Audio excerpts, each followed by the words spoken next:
done quick. We did it at 6:30 just to make sure that if you ended early, we didn't have to wait around until the start time. You can't start a meeting early, but you can start a meeting. Okay, all right. All right, so let's call to order our city council work session, special work session today, which is March 28th, 2022. The purpose of the day is to interview applicants for a vacant position on city council. All councilors are here. So we will make note of that as well as staff. And Sylvia, would you like to bring in the first person? Who? It's alphabetical, so it's Taylor. All right. Get on that. That's a big pen, do alphabetical.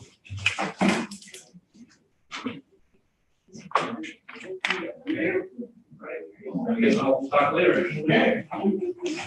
Hot seat, right there. Well, this is not a city at all. Like a firing squad. Literal water. Oh, all right, I'm all right. We're still intimidating. I know. And we have camera technical difficulties, so it's just audio being broadcast to the world. Okay. Well, I know it's all, but let's do introduction anyways. I'm Keith Mays. Yeah. Let's go. Hey, Rose. Sean Harlan. Hello. Thank you for expressing interest in serving on city council for the remainder of the open term, which is from now to the end of the year.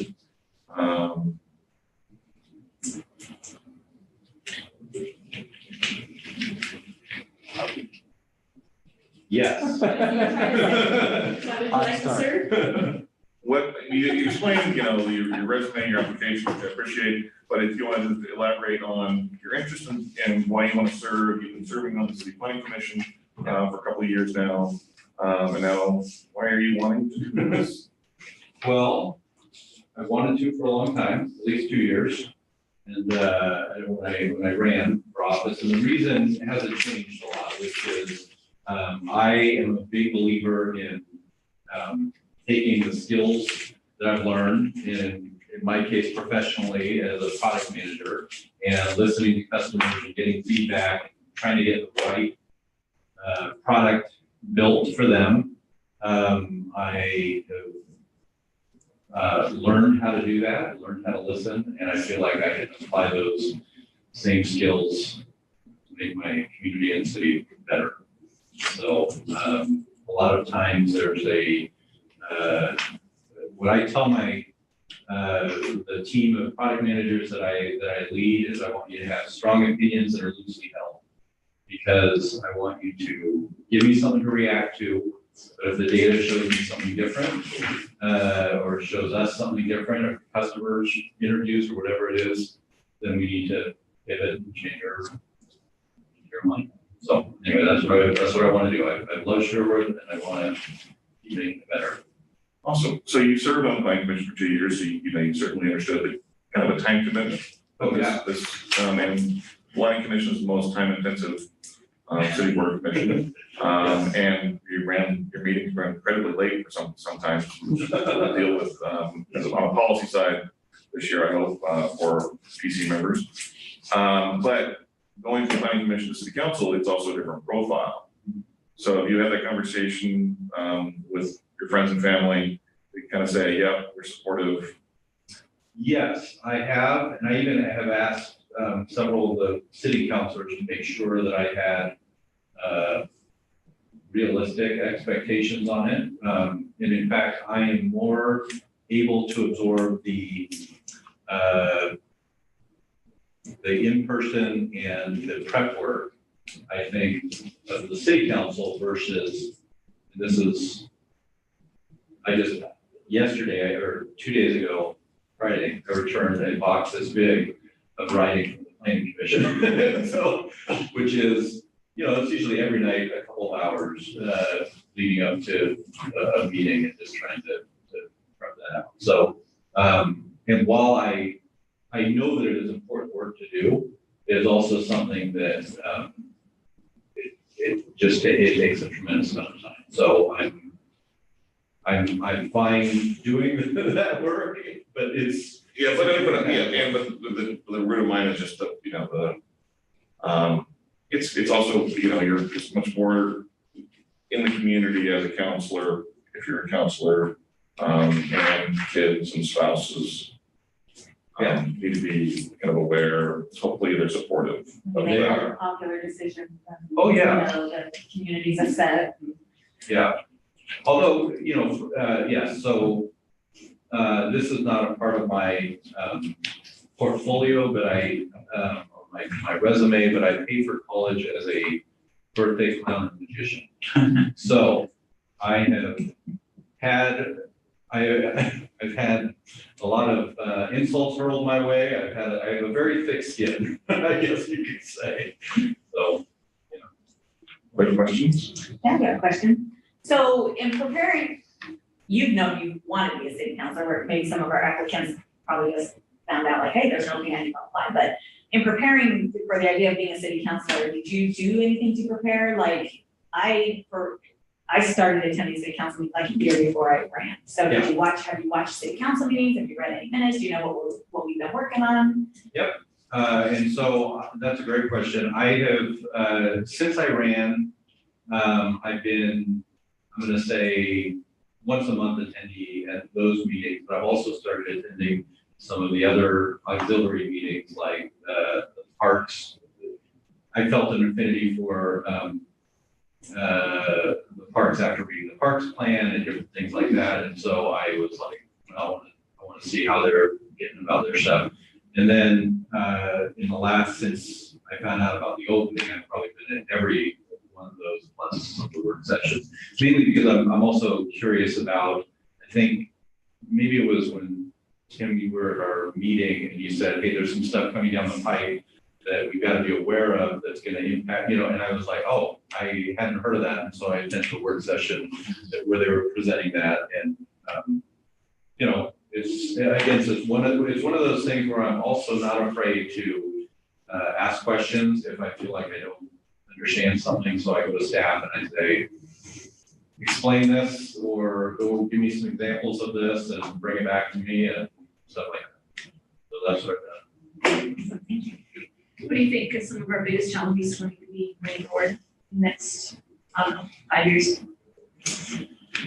Well, not having that limitless bucket of money is probably one of them, because when I sometimes hear, what people want, it's like, well, especially that was one of the things with the parks plan, where when it was presented to me, it was like, oh, we could do all these 75 things, and I said, if you're putting it on paper, people think you're committing to do all 75 of those things. It's not hey, let's pick one of these and nail it, right? It was, hey, we can have a pump park and we can have a bocce court and so part of it is that setting expectations correctly that I was hoping. Now, I'm a big believer in the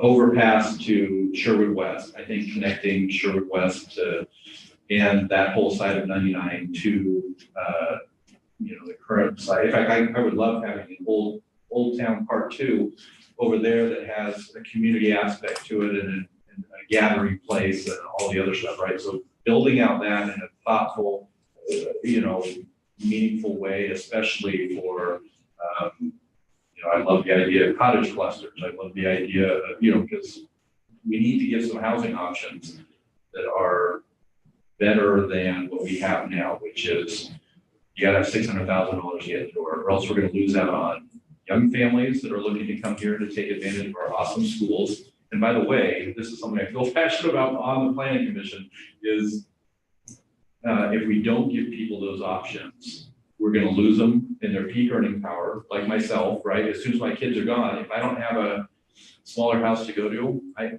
got to go to Canby or Charbonneau or something to get and I'll be in the peak of my earning power. You want me shopping at Sherwood stores and going to Sherwood restaurants and all the other stuff. And so getting those kind of options, and by the way, I'm fine paying a premium on a small house, right? And saying, hey, yeah, it's cheaper than the normal big houses that you have, but it's not as cheap as I could get it at Hillsborough or something like that. But because I love Sherwood, I'll buy it here, right? And I love the schools here, I love the community, and so you're going to get the kind of people that value that in Sherwood. So anyway, So that would be it. Building out that in a meaningful way is fantastic, and I think that's a big challenge. I love the infrastructure enhancements of the Sherwood broadband. Had to re-up for Ziply this morning. I was like, oh, she's on my street, but not yet. Are you month to month? No, I just saw what I was paying as I was reviewing my budget, and I went, I gotta get, I'm getting, and I even got the business line, from Ziply, and it's just ridiculous. For what I'm paying, $126 a month, I should be getting better internet speed than I am. And by the way, I have a computer science networking degree. I have my network tuned. I have things that, make it very good. And I work from home. And so I have to have better internet speed. Anyway, so I feel passionate about that as well. So that was a long answer. I'm sorry. That was a very long answer to your question. There's several things on the forefront, and those infrastructure and building out the community kind of things in a meaningful and intentional way are probably top of my priorities. Thank you. I'll try to zip it up a little here. Or if I go too long. Okay, so I'll throw one out for you. Sure. So, Give me a hard one. well, sticking to, well, first of all, if you could be any animal. Sorry, that was. Ask another question there. You don't have to answer that. But anyways, so sticking on kind of, the growth of Sherwood, your passion for making sure that we grow smartly and wisely. How do you balance what your vision of that is versus what the community's perceptions around what that should be and what reality is? Yeah. Right. So how do you manage all of that? Yeah, that is a communication / marketing problem to have, right? Because when I have talked to people one-on-one about cottage housing, or I show them examples of it, or there's some people who have lived in those communities, down at Villebois or different places.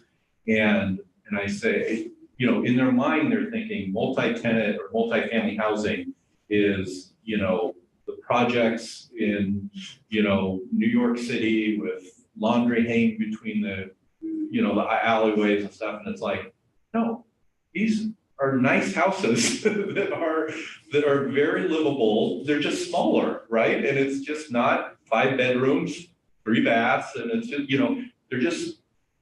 they're nice materials. They're smaller, and you don't have to mow the lawn, right? I mean, it's like, when you show them pictures, in fact, I love that the city employees sent us some examples of cottage housing in Washington. And I noticed that it was a mixed community of cottage and single family living. All the cottage ones are already sold out. And not all of the single family ones are yet, right? And so I called them up and I asked the people who are selling them, and I said, hey, my wife and I are interested in buying, because we're your target audience right now.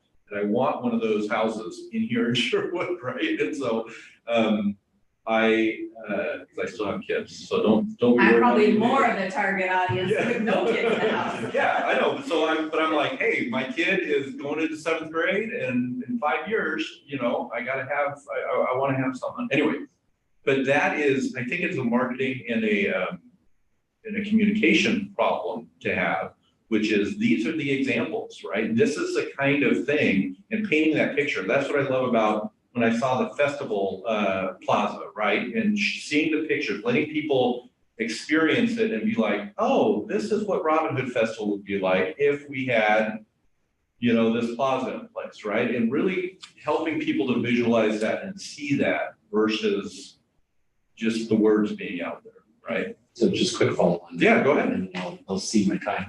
So some aspect of that you're really passionate about, and you've done your homework, and a lot of communications with citizens, but the citizens just don't want it. Oh yeah, You're really passionate about it. Where do you go from there? well, so here's the problem with that, right? I put a cell phone number that went directly to my cell phone, and I think I told you about this, on my door hangers, and I had one person call, right, out of 10,000 plus door hangers, right? So part of it is getting that engagement, right? People, they really don't want it, but they also, I've been in this town long enough to know that sometimes people get very upset about things that they think are gonna be huge deals, like blue light posts. I thought they were great. Yeah, but so here's the thing, is at the end of the day, it's not that big of a thing, right? And now they look fine, you know, it's like, and so part of it is also just having the sound reasoning and the data and everything behind it. Now, where you run into a problem is by saying, well, the data shows that we should do this kind of a housing because it works in Portland, right, or whatever. You know, you gotta find like comparisons, right? You can't just say, well, it worked in San Francisco and so it'll work here. We've got to say, well, let's look down in Canby and let's look in, you know, these other communities that are smaller like ours and see what is working there. And then, and again, I'm also okay with starting small and saying, we're going to build some of it. And we're going to, again, help people along on the vision. Because I don't expect average citizens to have a 20-year vision for the city. All they know is what they're comfortable with right now. And that's fine, that's normal human nature. But If it's a block away, they might care. 2 blocks away, so the level of care starts to drop off. right. If it's Yeah. questionable. Yeah, but I also want to say, hey, you know, the reasoning, and in fact, we have a blessing and a curse here. We're being forced to do some stuff by Salem, right? Right. Yeah. So a lot of this is, okay, well, we've been given, you know, some eggs that have cracked and we can make an omelet out of it, or we can just let them go rotten, right? We can just take whatever they say. So you got to say, hey, great, if you really don't want this kind of housing, you need to run for state senate and you need to get a law passed that allows us, you know what I mean? Like, there's a way to do it, but right now we're going to make the best out of what we've been given. Lemonade out of lemon. Okay. Communicate. Yeah, we have to do this. Here are 3 examples of our choices. What would you have picked? I almost always, when I first joined, and that was made clear to me, I wanted Jeannie to say that at the beginning of all of our meetings. Hey, by the way, what we're discussing here is the options that are within the bounds of the law. If you want the law changed, here's the avenue to do it, but it's not gonna happen in this meeting. Okay, we have to do, you know, I'm not gonna go rogue and try to, you know, anyway. Does that answer your question? Yeah, no, that's perfect. Thank you. Okay, all right. All right. Sean, do you have I'll ask you one. So what do you feel are some strengths that you can bring to the council, maybe things that aren't represented here already? Well, I said this when I ran for office, because I'm not trying to get on this job because I think anybody here is looking for a job, right? In fact, that is kind of a hard campaign to run on, which is, I think they're doing great. You know, so with that being said, I also feel like I have some of the strong skills of being able to hear different sides of arguments. I'm not, I am not gonna die on certain hills, even if I'm super passionate about it. And then I'm also, I can respectfully hear those other opinions and give I'm not afraid to talk, to give other ideas or to think outside the box and say, hey, we thought about it from this angle or different things. And frankly, I'll do my research on that. I will literally go and drive to these different communities and say, hey, you know what, this works and I've seen it, and here are the examples and stuff like that, because that's what I do again in my professional life.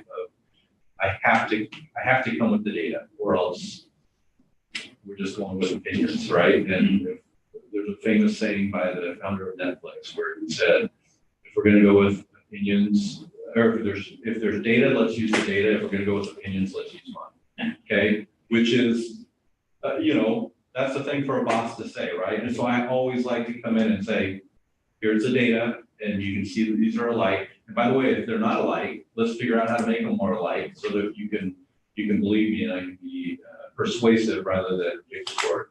So Another quick question. Yeah, go ahead. So in your time on planning commission, what would you say is, a contribution you made that you're most proud of or that stands out? Well, I'm gonna say I am glad that I think we've been very fair. I think that we have, even to the extent of sometimes I wanted to say, can we not continue this? Can we just decide tonight? Kind of a thing, because it felt like, but again, giving every effort to the people and to the process. One of the things that I think, I'm happy with is the progress we've made so far on the 2040 plan. I know we're not there finished yet, but I'm glad that we're continuing to think long-term. Now, I also am a little disappointed with some of the things where I said, hey, I want to put this kind of a thing into the code. And they say, oh, that's what the city council does, right? Or this is, you know what I mean? Like there were several things where I'm like, fantastic. I'm in a place now where I can make a difference to how I think Sherwood should be. And the answer usually came back, well, that's the city council. So You might get your chance. I know. So with that being said, that's when I decided to run was I'm like, I heard that the first few months of my time there and I was like, well, maybe I took the wrong gig. Relate to that very much for my time on planning commission.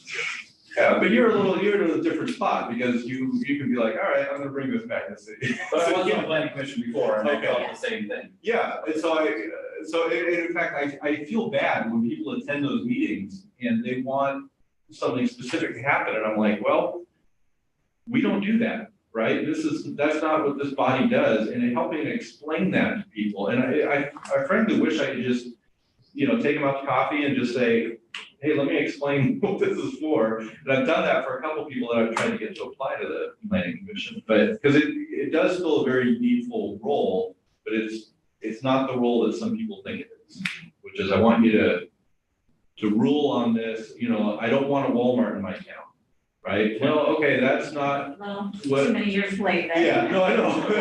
Yeah, but it's also, anyway. Right, you can't pick brands. Yeah, exactly. So, Per another government up above us, when you're at the bottom of the pile, you get what comes in. that's a good rule. Yeah, but that's just it, is I want to say, okay, given, when I was running, there was people who were asking me what my stance is on the death penalty. And on different things, and I went, okay, I'll give you my stance if a death penalty case comes up against the city council, right? But I understand that there's a small fish pond here, but that's fine. That's what I want to be able to make a difference in. Our bucket of stuff that we are responsible for. Exactly, and I want to make the very best given the parameters that I have, so. I have just one quick question as we're approaching 5:30, and I think he's already aware of this. As a city council, y'all have other assignments as well on one of our board commissions or a county board, and you're aware of that, don't have any issues serving I am. somewhere else. So I'm looking forward to it. I have been very grateful for not only the time I've had on the planning commission, but even some of the others that I've attended, because I'm like, oh, there are people who, people like Gene, right, who know their stuff inside and out, and I'm so grateful that there's, but then other commissions have those same kind of people, and I'm like, you know what, I gotta figure out how to support these people as best I can, because these are the people that are making sure we're awesome, so, anyway. Awesome. So if you're not appointed by this council to become a city councilor, do you plan to continue to serve on the county commission? Absolutely. And do you have any questions of us? Well, so yeah, if I'm not, I've asked, I think, several of the questions. Is there anybody who's up for reelection this next term that is not gonna be running again? Or This is a public meeting. Oh, yeah, no, we're not supposed to say that, okay. Because that's the other thing, is I actually probably will be running again in the fall. Because it would be, right, it would be up to that spot. Yeah, and so I just, but. So Tim is up, Doug is up. Yeah. I'm up, and whoever gets appointed today or this week. Yeah, because my wife has said either I throw the signs away or I have to run again, so I've currently got the signs, I'm running. That's So, awesome. That's good. anyways, yeah, All right. no, I think I've got all my questions answered, I think. Awesome, thanks, Dan. All right, thanks So, everybody. yeah, so you know, we are gonna roll into the council meeting. city council can act, make a decision, tonight, or they can continue the conversation another day. We'll like that.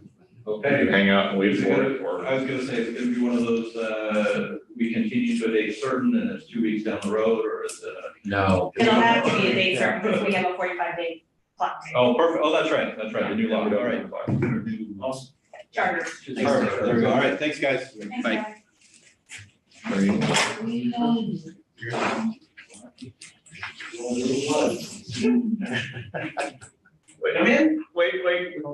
We got some people waiting in the other room, so we're doing an alphabetical order. Sir. No, no, We didn't have people come at 5:20, 5:40, 6 o'clock. We didn't know how long each of the was gonna be. Hi there. Welcome. Thank you for showing your interest in serving and applying. Quick introductions. I'm Keith Mays. Kim Young? Doug Scott. Ray Rouse. Tim Wisner. Sean Gar. Awesome. Big fans of your parents. Big time. No, I've known them for a couple days.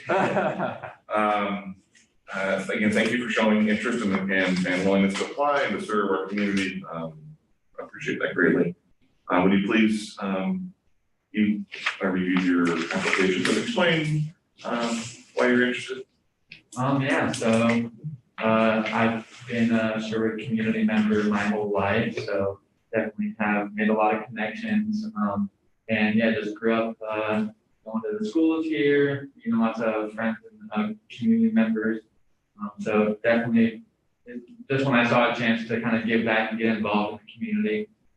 And I've been home now since graduating school as well, since the pandemic brought me home. So I was like looking at some other ways to get involved locally, especially just after kind of the pandemic had shaken things up for a lot of people, and kind of exposed some flaws. I think that there's a lot of systems were already feeling the stress, just with added stress and exposed some things.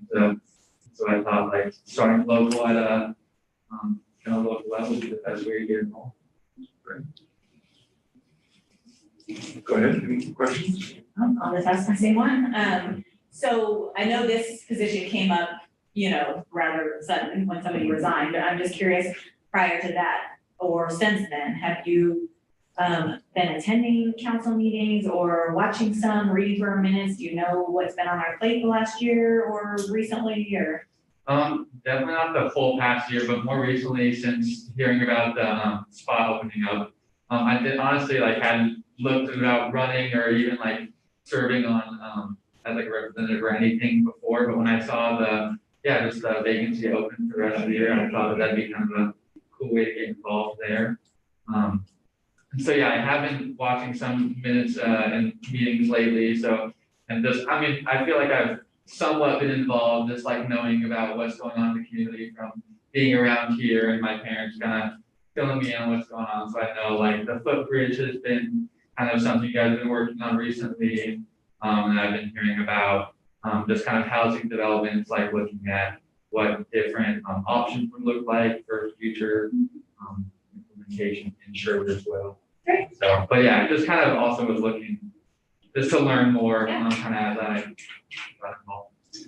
What do you think the biggest challenges, what do you consider to be the biggest challenges that we will be facing in the next 5 years? Next 5 years. One thing that I think I mentioned on my application is just the climate kind of crisis. And I also saw it on a work meeting, how that kind of got brought up recently, how the state is also kind of looking to local representatives to kind of take some action and leaving kind of some options available, what that'll look like. Just especially kind of saw in recent meetings how there's definitely a wide variety of problems, but they're also going to need a wide variety of solutions. Portland isn't going to need the same solutions that Sherwood is going to need, the same Grange has. So definitely Oregon has a lot of work to do in all areas. And I thought that it was cool that they were leaving that open to local governments to get involved there. So yeah, just kind of bringing awareness to what Sherwood can do, and kind of what that looks like on a local level, getting involved there. And then also just kind of amplifying other kind of community members or voices that haven't always been represented as well. That was kind of another, reason that I wasn't looking exactly to run maybe an office, in the upcoming year, but maybe getting somebody who hasn't necessarily like felt comfortable or felt like, they wanted to be representative, but kind of like looking out in the community for other people who may have not like seen themselves as a representative, but looking to them and be like, no, we need to hear your voice, like you have an important perspective, I think that sometimes can get overlooked. What does that look like to you, to reach out to the underrepresented? I think, yeah, it's definitely a hard question, but I think one area, is just kind of looking at how, like, one thing I've noticed is just like, even like bus stops, how like, I thought it was just funny how we don't have like covered areas at bus stops when in Oregon it rains like 9 months out of the year. And so kind of just going to places or even just like finding places at the park or places where you can just kind of find community members and leaving up surveys and stuff like that of like, what would you like to see changed here? Or like, how can we better your life like right now? Like kind of asking them for answers or like struggles that they felt. Because I feel like definitely the past 2 years, people have felt, I don't know, no matter where they are on the spectrum, kind of felt like left out or like they had an issue that wasn't being taken care of. So I think just kind of giving them a place to open their voices and be heard. Are you done with school now? I am, yeah. I just graduated 2021. I was really hoping Gonzaga would go farther. I know, yeah, I'm disappointed. It was a lot of brackets were broken this year. Yeah, mine included. It's kind of crazy. Just go next to the question. So I'm trying to think about how to phrase my questions so it's relevant to you, but you know, a lot of what we deal with, and I would argue the most important thing we deal with is stuff that the public's not even, you probably got a little bit of taste of that. I'm assuming you watched our work session with DLCD. That's what I did, Yeah. And, you know, while the state's intentions are really good, we worry about the unintended consequences when they push this kind of one size fits all. Yeah. And that's what you're hearing. But how do you, so when you're dealing, there's something you're passionate about, you think it would really good for the community, but the community's not behind it. How do you, as a representative of the community, how do you deal with that? How do you resolve that situation? Yeah. I think one, I mean, it kind of, I think, depends on the problem or issue, but I think one area that, or like way that I would come at it is finding how this issue does affect their lives, or if it doesn't necessarily affect their lives, but affects community members around them. And so kind of show that, like find out how this is going to actually affect them. And even if it doesn't necessarily affect them, or they don't think that it will, kind of show them that we need other people in this community. Like it's not just kind of this community, or them just in this community. I mean, like it's kind of that we need everybody to kind of necessarily make sacrifices, but look out for one another. Because I think that Sherwood definitely has kind of that like small town feel where people wait for each other when they're walking down the side of the road. People want to know their neighbors and get to know each other. Like we definitely have that small community feel. And part of that is helping your neighbor when they ask you to help them out. Part of that is, trying to make it just a safer place for not just your friends, but for everybody as well. So just kind of reiterating that Sherwood is a place for everybody and making sure that everybody's on board with that. Yeah, it can be really tough at times doing that, but that's a good answer. Thank you. You mentioned climate earlier on your application. You said making sure our community can begin to do our part. So, you know, specifically, what should the city council and the city of Sherwood do in regards to climate? Yeah, like one thing, kind of just some ideas that I've noticed over the past couple of years, is even just like making it more accessible for bikes and pedestrians around the areas. Even like most of our residential areas are just like 25, so like Woodhaven and stuff like that, you see people riding bikes on the road and it's usually not fine, but I know there are other areas that don't necessarily have bike lanes. So it can just kind of be scarier for even people like I've gone on bike rides with friends and just because some people are comfortable riding in the street because that's where bikes are supposed to be, that doesn't mean that everybody is.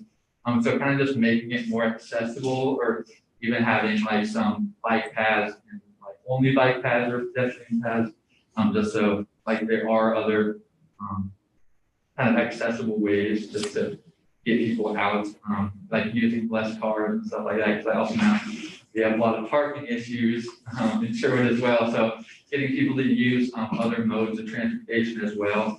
And I know that the bus issue isn't necessarily a Sherwood issue. That's more kind of with the transportation department. But even just making like bus stops more accessible, more stylish, like having covered areas, having a bench and stuff like that, making it so people don't necessarily think it's such a negative thing to use public transportation as well. Thank you. So I'll ask a question. So you said on your application, you're young, inexperienced, but you also mentioned you bring a different perspective to the table. And I think that is something that sets you apart here is quite frankly your age. So what do you see that? How do you see that as a strength? Your age. Way I see that as a strength for me, especially kind of coming up from the Sherwood school system, since I always grew up like loving Sherwood, thinking, oh man, it's such a fun place. Didn't really have any problems growing up, well-liked kid, like family had a good reputation around town, teachers liked, and then also working at Mud Puddles more recently, have definitely made a lot of connections with just family and teachers and other community members as well. But I think that also more recently, kind of going to college and getting away from Sherwood and coming back, I definitely have a different perspective of how there's not just kind of that easy growing up situation for every kid in Sherwood. And especially after I attended the kind of anti-racism protests at Cannery Square back in 2020. And just hearing kind of the stories and stuff like that of community members in Sherwood who, just had firsthand accounts of, certain discriminatory just actions and stuff like that. I think it definitely kind of shook me up and made me realize like, I was a kid like going here and didn't necessarily like look out for those things, but I also wasn't trying to look out for those things. So just kind of made me kind of, like second check and realize that there's definitely some work still to be done. And I think that that's also a good way to kind of start younger, like in the high schools and middle schools, and kind of just working and seeing how the youth can get involved with the community as well. Because kind of how I mentioned how we have that like small town feel, I think a lot of the adults and like families have that connection, but not necessarily the kids. I don't know, kids can also just be kind of mean sometimes.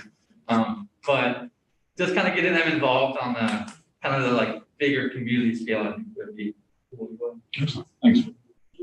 You said you had gone away to school and then the pandemic brought you back here. Do you see yourself staying around here or? No plans to go anywhere right now. Since I came home and finished up school online. And then I've been, so not exactly how I envision my graduation ceremony, but I've been working at the toy store here in Sherwood too. So staying busy and staying home. If you're not selected by council to serve in the remainder of this term, are you interested in serving in other capacities and applying for other positions that are open in the community, city boards and commissions? Not right now. Definitely after kind of, because this is kind of my like first kind of foot in the door of like, what is this really like? Kind of what is this getting involved really look like? What kind of stuff are you guys working on and kind of taking part in? But definitely looking to get more involved, if not with myself, kind of spreading out to the community and looking for other people to get involved too. And maybe some younger people as well too, for different perspectives as well. Awesome. Well, I think it's absolutely awesome that you applied. I think a lot of folks your age wouldn't even think of doing something like this. So kudos for you for doing this and coming here and talking to us tonight. Thank you. Appreciate it. And love my pals. Karen, how would you handle pushback if we made a decision that was unpopular? How would you handle that individually? If you were selected to serve on council? like with community members coming as an individual. That they're angry at the decision that we made and Yeah. they lash out at us. Yeah. I don't think I would be too affected. I think I would just kind of reiterate that I'm just one part of a team here, that kind of we all do have to work together, that it's not one person, making the decision, that we all each have a role to play. Everybody's voice has to be heard. And we're not going to raise one voice or another or silence another voice. So that decision was that. Thank you. Awesome. Do you have any questions for us? Yeah, so one, question kind of for any, city council member, just kind of, what is one thing that you didn't expect before, being on city council, that was either like difficult or, kind of also like enjoyable? This is a good question. My difficult part was for me, and it's not my strong area, we all are different, right? We all have strong suits and not, is, to me, is the land use stuff that comes up from planning commission, that takes me a lot of time to really dig in and understand, talk to staff, or get another counselor, try to explain things to me, because that's not how my brain works on something, but that's my difficult thing, but other than that, the enjoyable thing is working with a great council, and that gets along really well, even if we all don't be respectful of each other. So that's. I would agree with Kim on the positive for sure. For me, I think the unexpected part, or the challenging part, is realizing the things that you actually don't have control over, especially, more increasingly recently between the legislature in Salem and Metro, Washington County.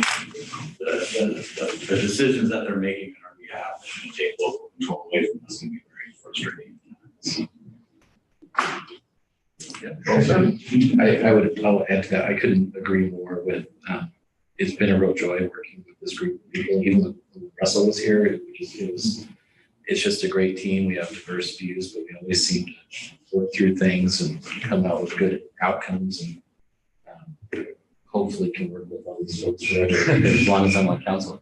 But I think for me, I had the advantage coming into this because I worked in an industry where I sold products and services to local government, so I had at least some knowledge of how local government worked. But kind of to echo what Kim and Doug were talking about, there is so much that we don't have control over, and there is so much that we really need to be focused on long term.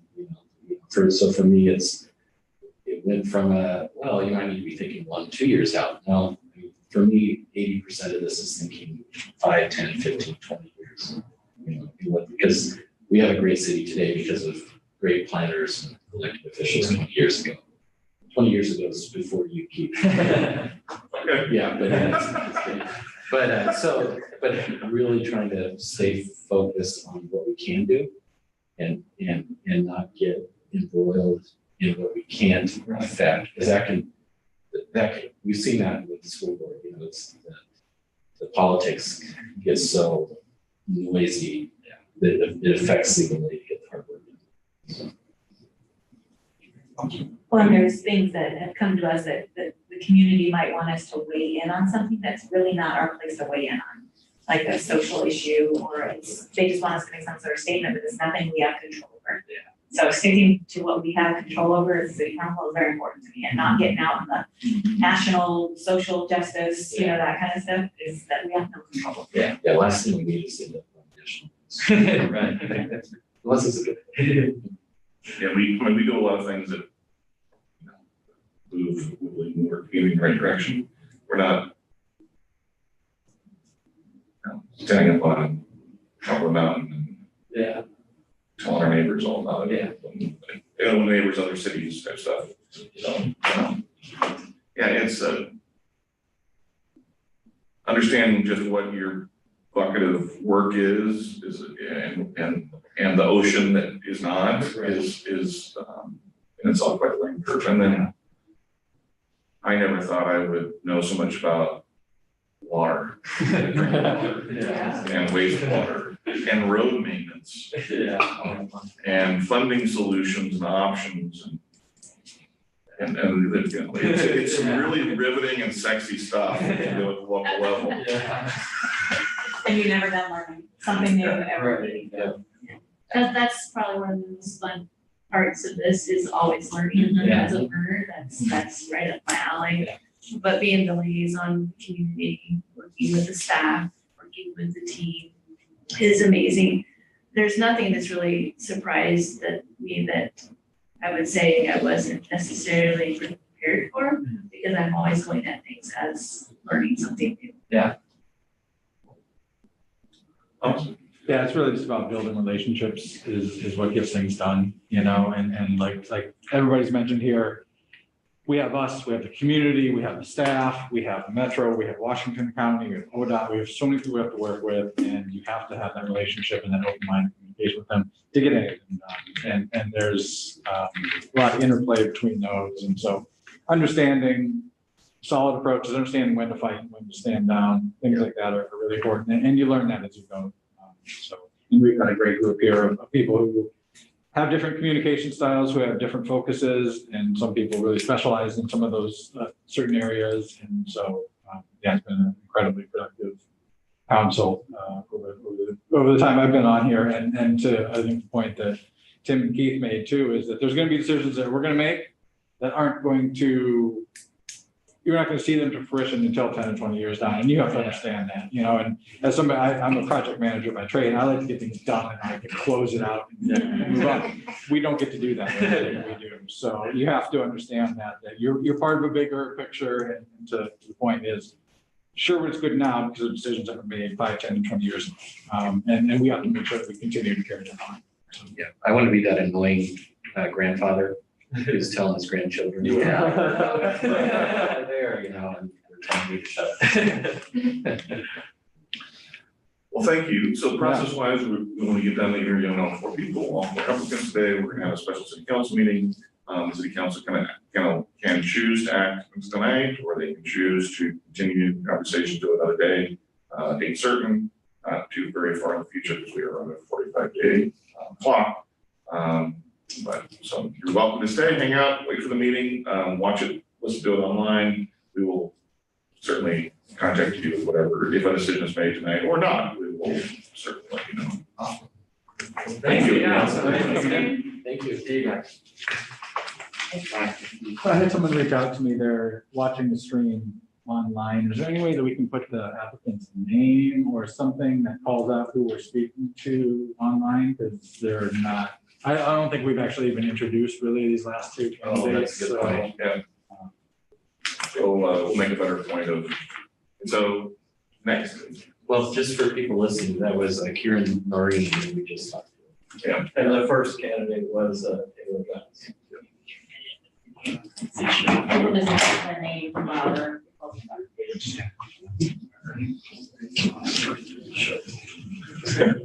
Welcome. So you're on the hot seat right there.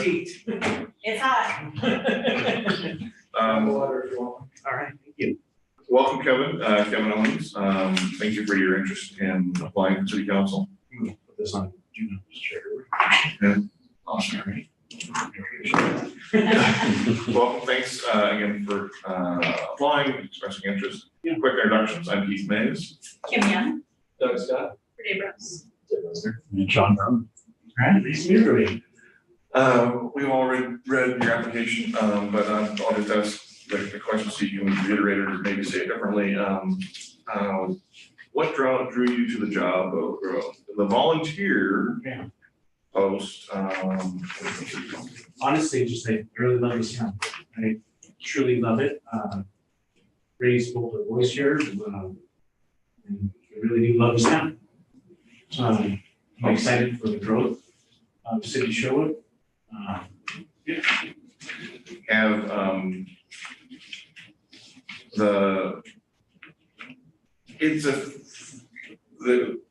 depending upon, you know, your social circles, it's a higher profile type of gig in the community versus if you serve on a board or commission in your town, which is also very important. Being a more high profile type of thing, it also draws more attention and more scrutiny. So have you and it takes a time obligation. So A, are you prepared for the time obligations? And have you kind of got permission from your family? Support from your family? Yeah, so, Because it's definitely a family kind of a thing. Family and friends need to say, hey, yep, you're ready to stand by you. yeah, fortunately, family, friends are supporting this decision. As far as time commitment, I'm part owner of a construction company. I'm pretty flexible in my hours. So,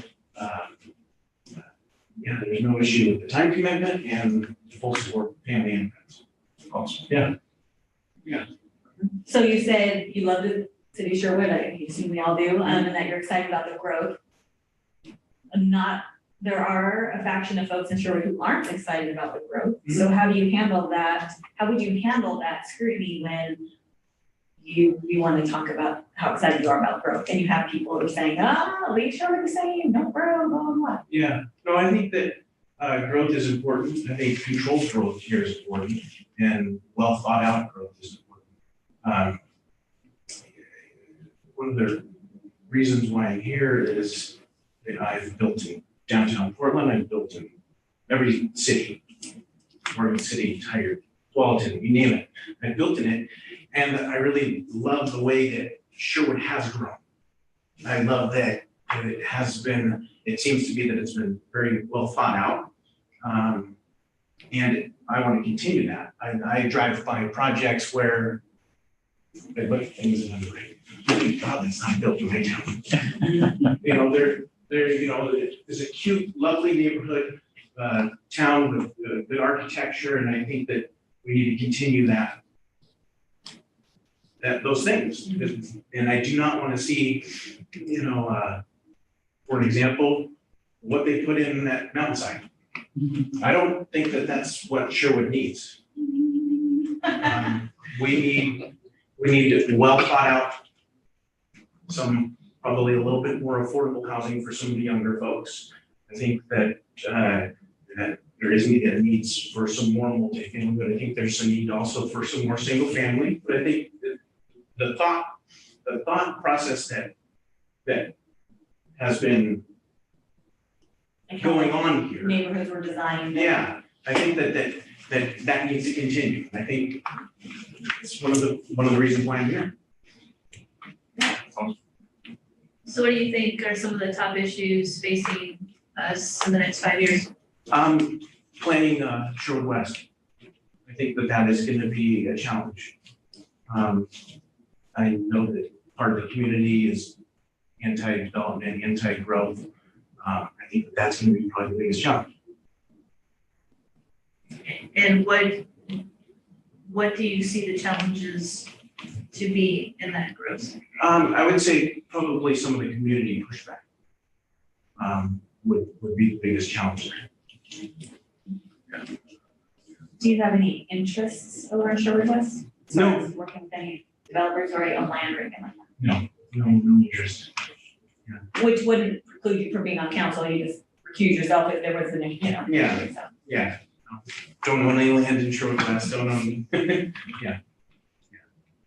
And I think with my experience, from everything I've built, from tribal housing to high-end apartments in the Pearl District, that the information that I have would be a great asset to the council. And I ask that question because I think there could be, sometimes people join council or other groups with ulterior motives, right? Like, oh, if I get on council, I can help guide how I want development, Yeah. Everybody has an agenda. You run for a reason. Yeah. Whatever the reason, you might have one reason, you might have 10 reasons. You run for a reason, so then, and it's just important to, Yeah, no, I mean, and I think that's a great question because, my agenda would be to keep Sherwood, this lovely town that I love, and not go across the street and dump in 200 units of multifamily with a big concrete box with hardy siding all the way around it and just stuff something ugly up You know, it needs to be well thought out and coordinated. So the mayor asked this question before, he didn't ask you, so I'm gonna ask you. If you were not appointed to this position, would you be interested in serving on any of your other board commissions? That I don't know. I'd have to look and see what other positions there are. Planning. Right. And just look at that, look at the time. Yeah. fair. Yeah. Okay, thank you. What do you think what would be the greatest skill you'd bring to this council? Really, obviously my construction experience from being in construction, from building roads to wastewater treatment plants to housing to high-end multifamily, that would be my greatest asset. Is just my true experiences and experience. Okay, have you seen, in that experience, have you seen some projects happening when you did them or that you think would work well and sure would solve some of the problems you mentioned about entry-level housing and some more affordable middle housing options for our aging community that want to age in place? Yes, there's so not only, some comes to mind with some of the tribal housing that we built. We built some apartments for the Grand Ronde tribe, some duplexes,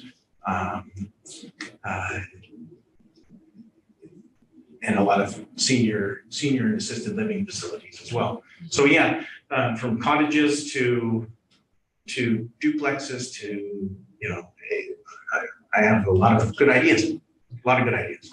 Yeah. So I want to ask you the same question I've asked everybody else, just to be fair. So how do you reconcile, because you might find you're passionate about it. Let's pretend you're a councilor. Yeah. And you're passionate about a particular idea or different concept, or maybe it's housing. But the community doesn't like it.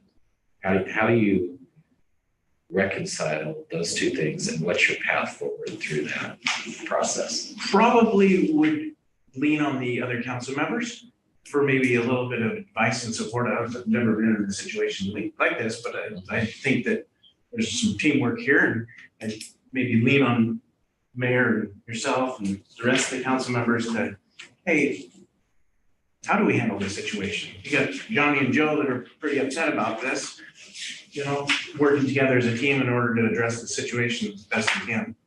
Yeah. How do you make sure that you're not just hearing loud voices? This is a problem I see all the time where we have some folks, whatever the issue is, they're very vocal.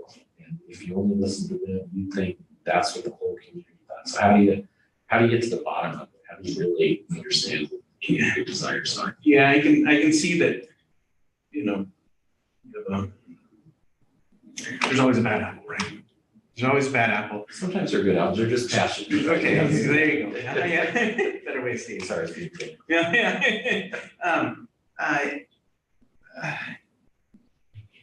Like I said, I haven't really been in that type of situation before. So that would probably be one of the things that I would lean on the most.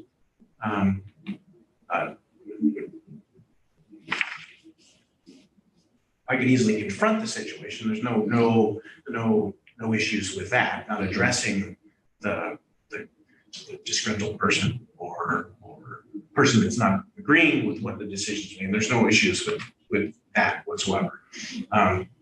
But does that answer? Sure. Yeah. Thank you. And the question that I asked all the other one, I know you just found out this position came available a couple weeks ago. Yeah. And either since then or prior to then, have you paid attention to city council meetings? Have you watched any? Have you been up on what we've been doing? Or no, this just arose and you said, So I had it right. okay. Yeah. Awesome. Yeah.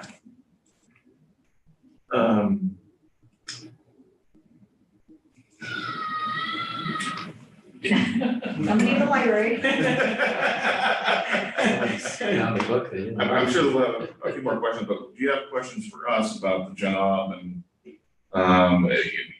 getting into this new potential space? Yeah, so it remind me too, it's twice a month, Yes. twice a month. Yep, every first and third Tuesdays of the evening, and then typically, each counselor and the mayor, we agree to be assigned to, be a liaison to another city board commission. So we have, planning, budget, library, parks, police, senior center, arts. And so those groups meet once or twice a month. So we ask that people attend those as much as they can. Most people attend all of them, but it's not required. It's just to be able to connect with them, to be able to share and communicate back and forth with them. It's optional, I can skip some. Nope, not us.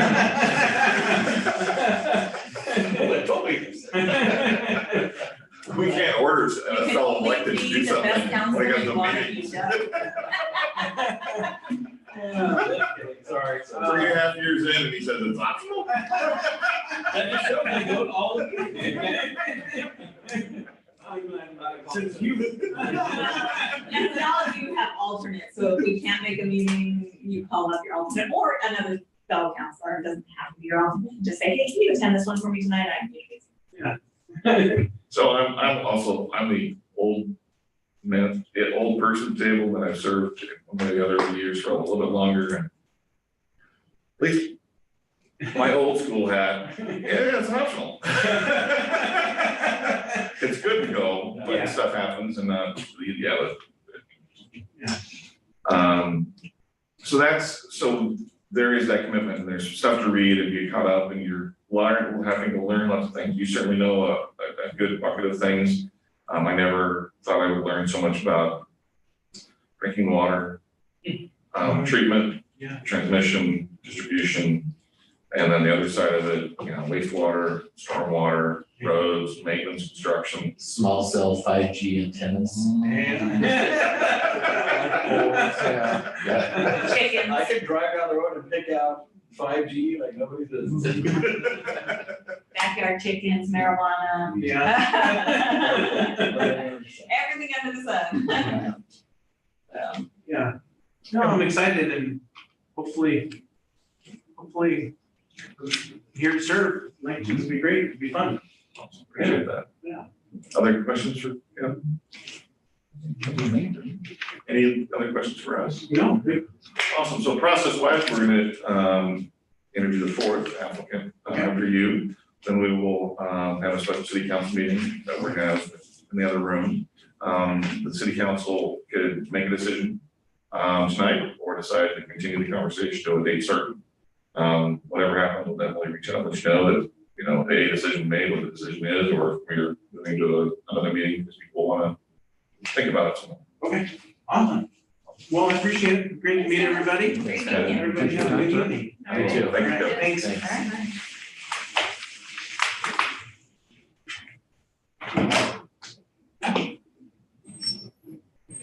Yeah.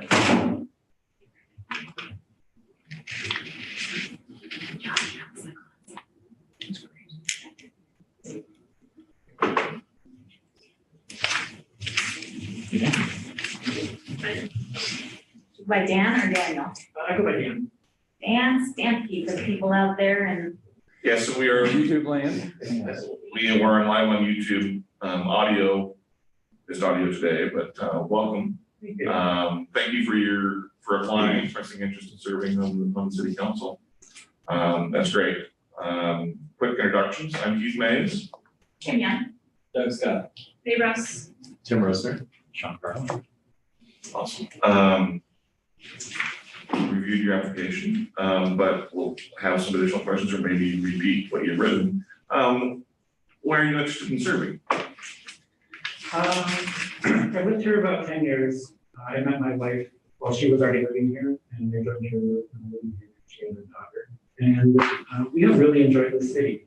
And we want to stay here. We have 2 more kids now. The youngest one now is just entering kindergarten. And so we plan on being here at least through the school years, if not more.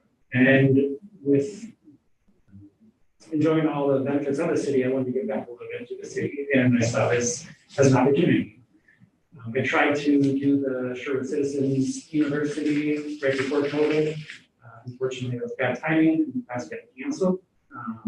My goal from that was to either join a community or apply for the city council at that time. But it didn't finish the course, and so I didn't feel as comfortable reaching out to that. And COVID, not as comfortable as joining. And so with the post-COVID moment that we're in now, and they have a vacancy of this spot, and it worked out a good time to apply for this.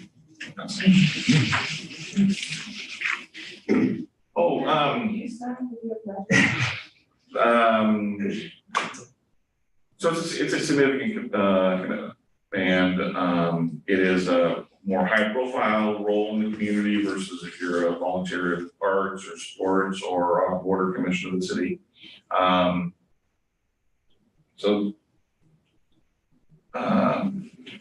Friends and family supporting you? Yeah, of course.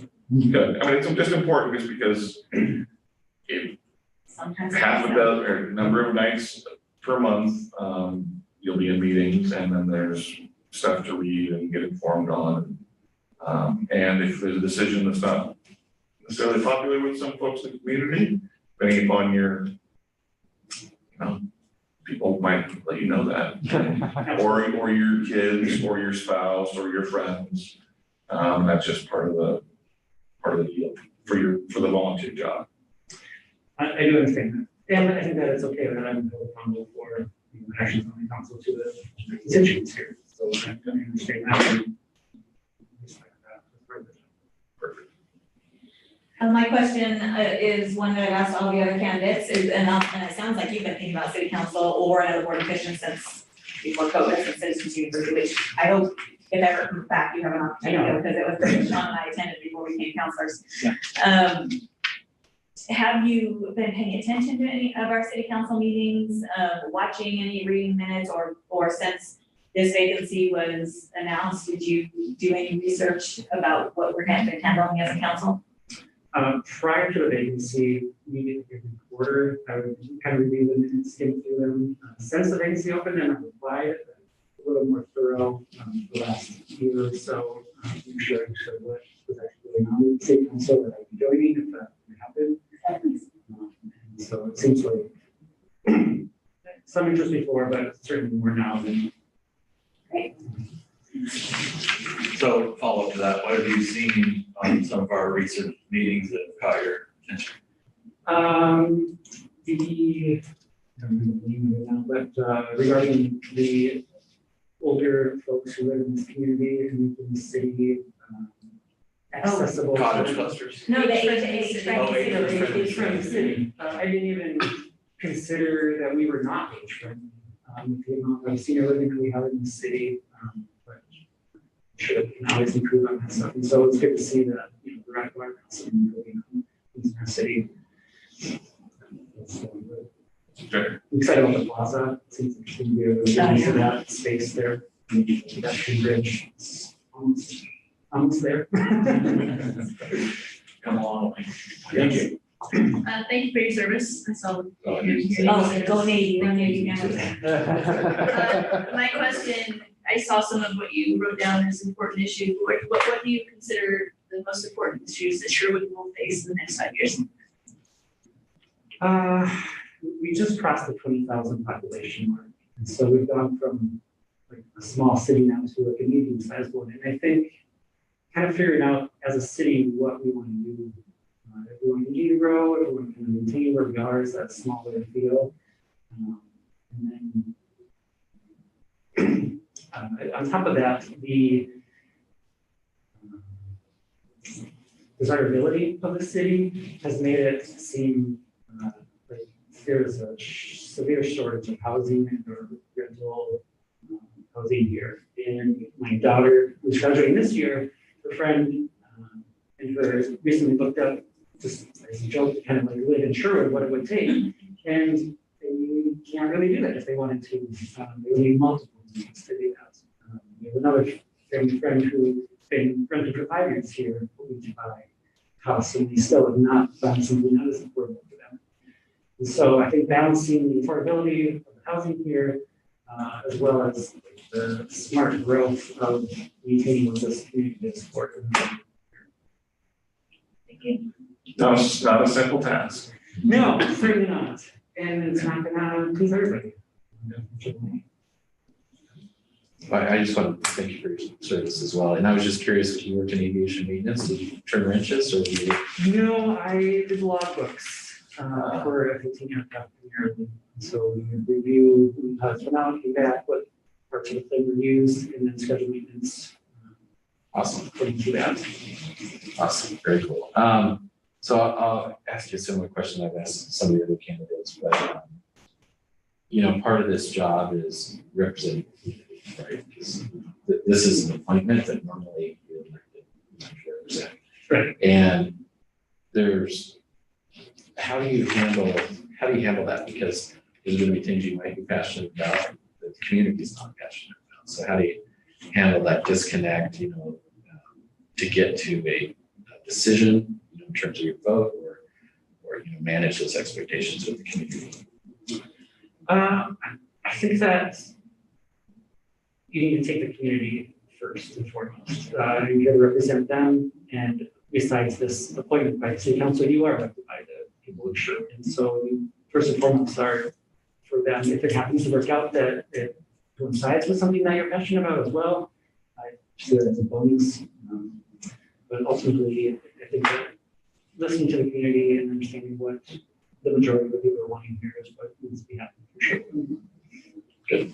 Awesome. And how do you determine what those wants are for the community? It's a good question. It can be as simple as just listening to the community, friends and neighbors, as well as surveying community. I haven't really been in a position like this, so I'm not as familiar with all the different avenues that are available to the city to reach out to everybody wherever they want. So I have a question. Yeah, so you put on here, Dan, Parks and Rec, kind of a area of interest in that. You know, we've got a Parks and Rec board, but we also do here on the council deal with some of those things as well. Sometimes those come to us. So is that's one of your areas of interest, but what else do you really think that you would bring to the council that would set you apart from the other candidates, or a strength that kind of fills a need on our council? I know that we have another veteran on the council already, but I think serving in the military, you really learn how to take orders as well as lead other people, and kind of that servant leader mentality. And I think that's very valuable for this, because even the unpopular things that actually need to happen to make the city run, it's important that we get some buy-in from the citizens and help them understand the importance of those things. And I feel like I have gained that experience in my military career to be able to do that. And so to kind of follow up on that, and you're absolutely right on that. There's certainly things that we have to do here on council that we haven't been pleased to do.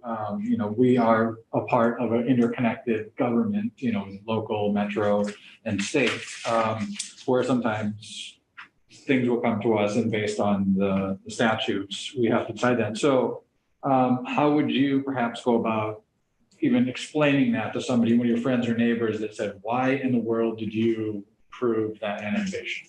That's terrible for sure. Why would you?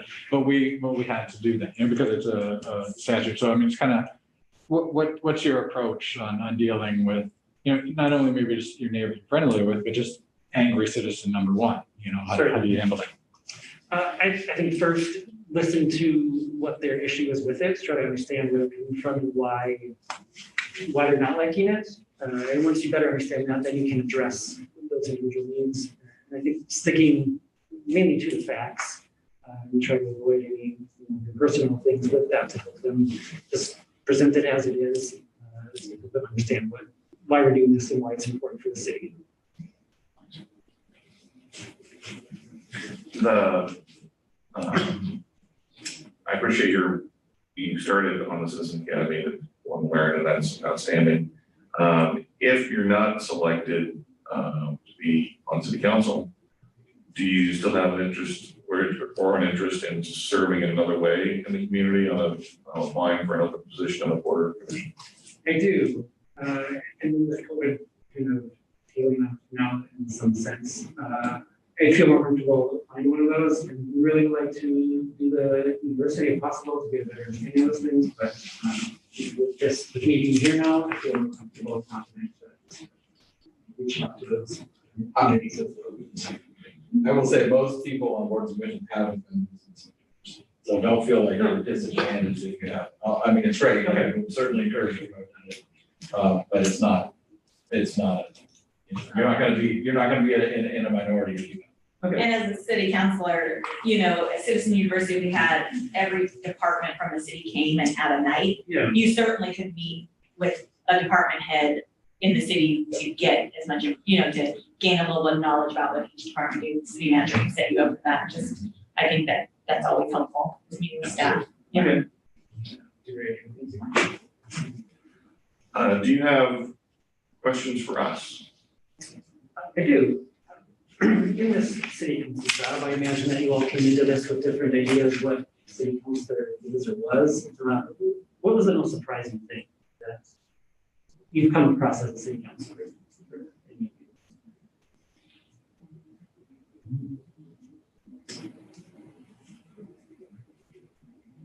I mean, the most surprising thing is that all these people are wonderful. No, I mean, it's been true. I mean, it's actually been very surprising. In my time on city council, we have not had a lot of contentious issues. Now, we never know when those are gonna pop up, they do. Every few years we've had them, we just haven't had them the last few. In fact, I think I looked back and we've only had 7-0 or 6-1 votes in my almost 4 years on council. We've never had a 4-3, we've never even had a 5-2. And I think that speaks to the collaborative nature of this council and the fact that even, we're all looking for the common good. And most of what we do isn't partisan. It's water, it's sewer, it's not the like real knee-jerk stuff that you hear about on Facebook all day, right? So I think that's been I don't know if this is sort of surprising, but it's been a real positive, like I said, saying. I think the surprising part is something I mentioned earlier. The things that we would think should have control over, but maybe don't. I think Sean was alluding to this earlier, some of the things that Metro supersedes us on, or Washington County, or now Salem is kind of doing more and more and more to take control away from cities over the last 4 or 5 years. So I think some of those things have been frustrating and surprising in a negative way, unfortunately. But there's things we can do to work within the framework. So I think it's important more than ever to really dig into those areas and do what we can to make sure we're complying with all the rules from above, but also trying to keep sure we're unique and things and all of that. I have noticed that about Metro and the things that you guys have kind of been forced to do because of them. It's not necessarily what you're wanting, but like you said, within the rules, the better you understand them, the better you can play with them, figure out what we can do for our city.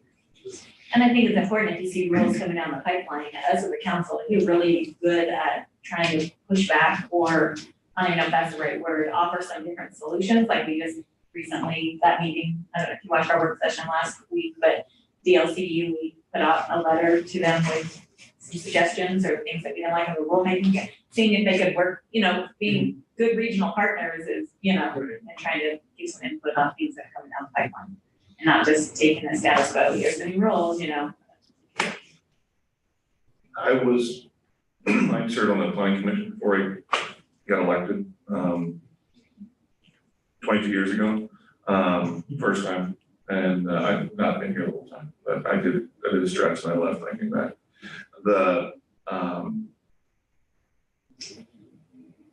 What I truly love is the difference, you make as a council. You see it, you hear about it. how rewarding it is. I felt that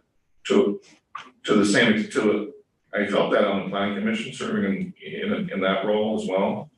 But that was just focusing on development issues and, city council, when it, you deal with the really sexy stuff of water and roads and wastewater and stormwater and but the big picture stuff, long-term planning stuff, as Tim alluded, you don't see it, you won't see it, people won't see it for 5, 10, 15 years down the road potentially. The frustrating on the flip side is to realize how big that bucket of water of stuff that you have authority over is, and then the ocean that's around it that other people are telling you what to do instead.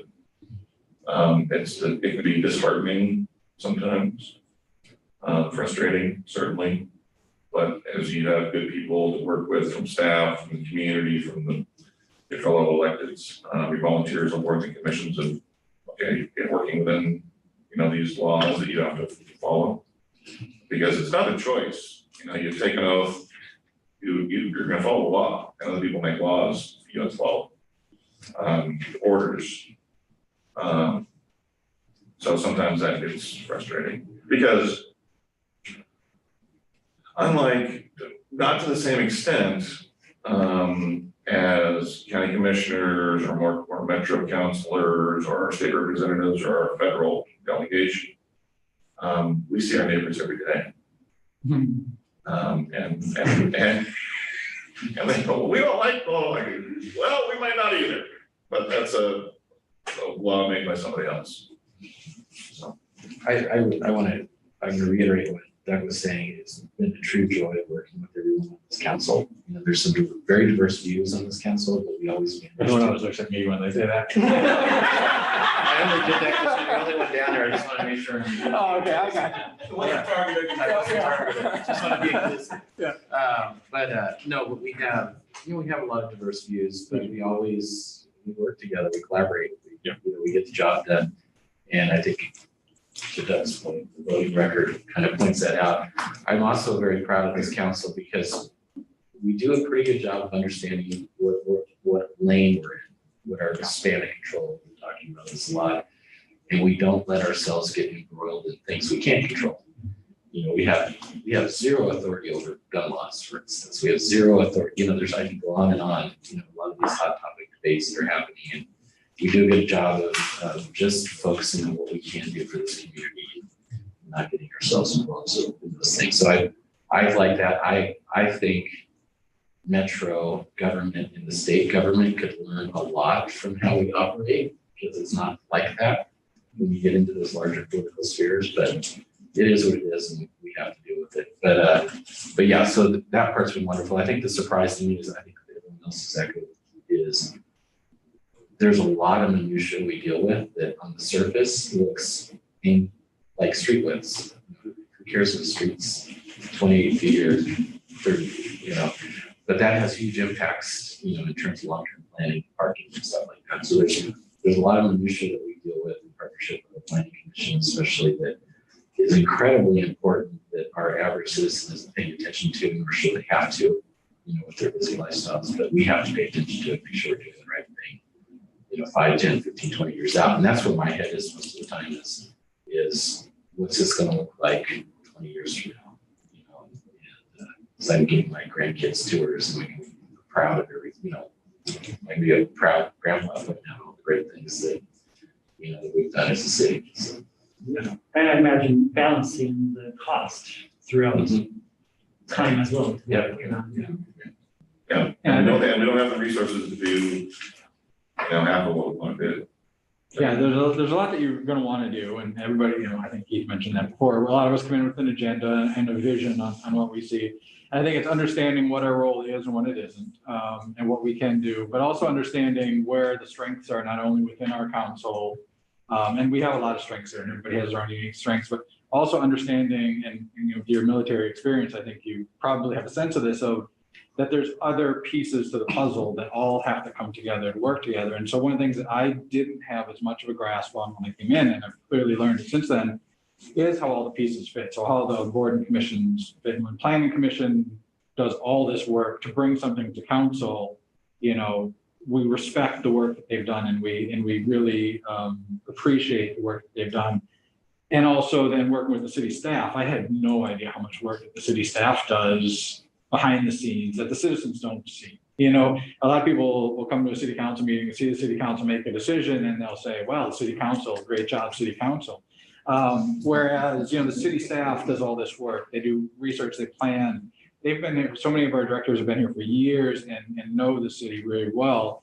And so you listen to those folks, you know, you take their input in, and like I think Kim had mentioned before, they're there for us to reach out to when we have questions. And so it's, you know, we're the ones that are sitting up there and the camera's on us, and our names go in the record book for making these decisions, but it's really a matter of working with everybody to make sure that you're listening, you're communicating, and when you do make that decision, that you feel confident in the decision you made, because it's in the books, you know, and thankfully we've got enough staff and fellow counselors here that can help guide you in that, so you don't feel lost, you don't feel unsure of what you're doing. So, you know, before I came on council, I did not realize the size of everything that happens here. I just really saw the focus of the council. I think a lot of our citizens probably only see the tip of the iceberg here, but there really is so much more that goes into it. Any other questions? Yeah. What is something that you've enjoyed while doing council? The parades. Those are awesome. The what? The parades. Oh, I thought you said your paycheck. Yeah. I thought you said the grades. Paycheck, there's a paycheck. I thought you said paycheck. We double it every year. That's right. I'm telling you. I mean, I love making connections with people, and so making connections with fellow counselors, the staff. I mean, we have wonderful staff, but then our community members, and getting the opportunity to respond to emails that you get, which aren't always responses that you want to give people, but you know, or meeting people for coffee. I mean, just making those connections with the community is really one of my favorite things. Yeah, I agree with that. My social circle got 1,000 times bigger, but it's all been good. It's great. I've met people that I've lived around for 20 years that I've never met. You know, wonderful people. So that's really fun. And I would say the relationships and camaraderie, but also the difference that we get to make in the community. I mean, really, it's the free food every council meeting. The big thing. No. I think something the mayor said earlier, right? That when we do take action on things, you can see a tangible result. You know, oftentimes fairly soon. You know, we're seeing that in the Tonkin employment area right now. You know, actions that this council has taken, you know, in previous councils over the last 10 years, let's say, are leading to, you know, development there right now. That's like hugely beneficial to the city in long term. So I think that's, to me, the most gratifying thing. You can see these results, like decisions you make that are actually happening in your city, people you know. That's pretty cool. I think why we sort of all got a big chuckle when Tim said we have a lot of diverse views, and he kind of looked Sean's way. But the funny thing about that is how the community thinks maybe the council needs to be partisan or is partisan. We get, oh, that's this conservative, that's the liberal, whatever. But I cannot think of a single decision we've made on council that's partisan. Now, maybe in bigger metropolitan areas, maybe they're more partisan, but in small communities, for voting on roads and buildings and bridges and, yeah. Yeah, you can't do a political partisan party line, in my opinion, in a medium or small city. Just because you still gotta build stuff, you still gotta repair stuff, you still gotta, you know, keep people safe, keep parks clean, build parks, you have to raise rates. You know. That was a partisan issue. And, you know, you gotta pay the loan on that road or that sewer line or that water treatment plant or whatever. And, yeah, partisan politics really don't, in a well-run community, no, because things that are, pick a political party that are important, they're important at the local level, we just, say, hey, we need to fix middle housing, we need to fix senior housing, entry-level housing, we need to work on that. We need to thoughtfully plan, as we grow, as there's infill.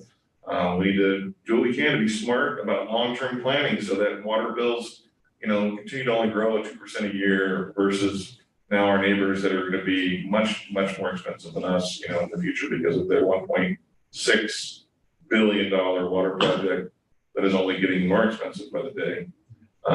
They're doing a great job on that project. I'm just glad that we are not involved, because we already got our water supply.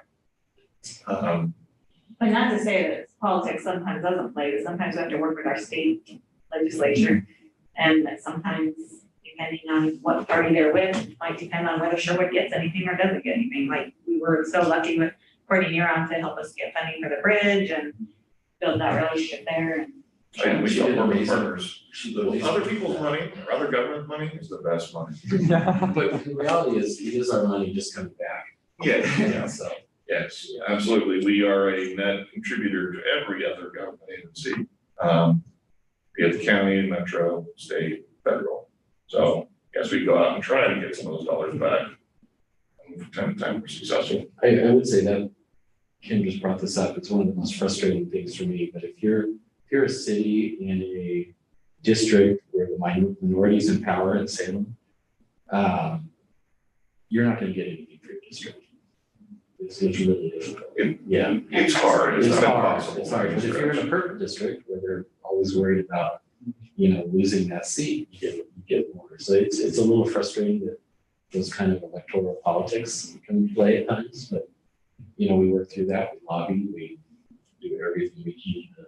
And we Reviewing the minutes before this, I was surprised, and you brought it several times, the votes, how unified this council has been. I imagine, like you said, the meetings are very different, but as a council, we've come together and it's really good to see. And I would say, like, for Sean and I, on our first year, we were on a council that wasn't as harmonious. But I would even say then, the majority of our votes were probably all pretty aligned, except for maybe the YMCA or outsourcing police or something like that, but, again, it's most. Well, and it speaks to the kind of issues that we're gonna deal with here, and I think, as a counselor, the role is what you make it and what you want it to be, and so, you can do a lot of community outreach if you want, and you can, find some pockets of issues that you might wanna deal with. You can be a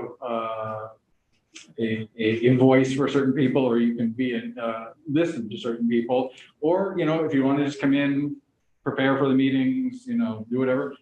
There's a whole wide range of what you want to do. But, when it comes to what we're dealing with here, like Keith said, is, sometimes you'll look at our agendas and you'll see, annexation of 15, acres in the employment area. Just not really politics. That's Sherwood. That's what we're looking to do. And so much of what we have is planned or, things that we're trying to do. We're not going to be overturning the Second Amendment here in Sherwood. That's not going to come to us.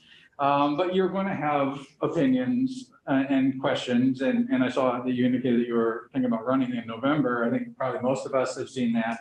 When we ran for election, people instantly ask you on your social media pages, are you a Democrat or Republican? Or how do you feel about this issue? It's like, I'll answer, but it doesn't really have anything to do with what we're saying here.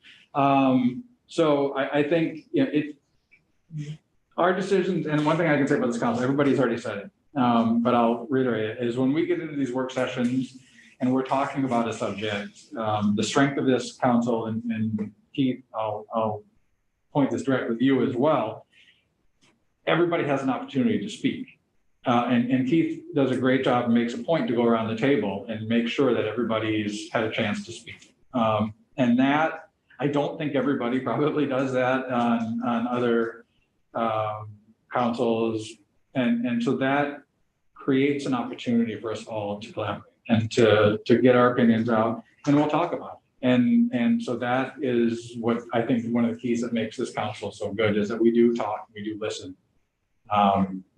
It's not personal, it's about Sherwood. It's not about our agendas or our egos or anything else, so. I can remember a time, and I can't remember the subject, but I came into the room with kind of, this is what I think we should do. Oh, it was Doug. It was Doug, yeah. All of us had one idea, Doug had Doug another. had a different, but by the end of the meeting, we all wanted Doug. Laid it out, and his thoughts, I'm like, oh, okay. Yeah, we all have different backgrounds, we have different agendas, we have different ideas, but we're all here to listen to those, and it is really a collaborative effort.